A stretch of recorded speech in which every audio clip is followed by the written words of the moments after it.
all want to stay in the middle of our lane because that provides a bigger margin of safety on all sides. The Palisade's Lane Following Assist, or LFA, can help. It uses a camera mounted on the windshield to detect lane markers on the roadway. It gently adjusts steering to help keep you right in the center. But LFA only works once it is activated. Make sure that the ignition is on. For models with a digital display, press the Setup button on the dash. Now go to the touchscreen and select Vehicle Settings. Then Driver Assistance. Then Driving Assist. You'll see the Lane Following Assist feature. For models without the digital display, use the LCD display control button on the right side of the steering wheel to get to the User Settings menu. Then Driver Assistance. Then Driving Assist.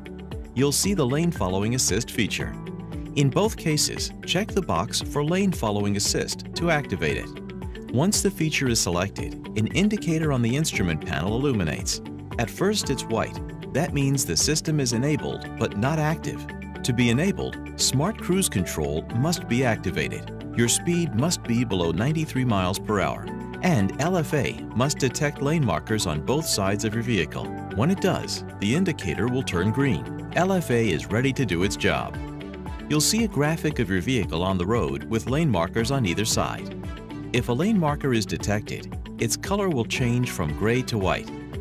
LFA will not be active if you have your turn signal on or when you steer the vehicle out of the center of your lane. And it may not fully function in certain bad weather or road conditions. For a full list of circumstances in which the system may not be active, see your owner's manual. So remember, you are the one steering your vehicle. Lane Following Assist can help, but safe driving is your responsibility.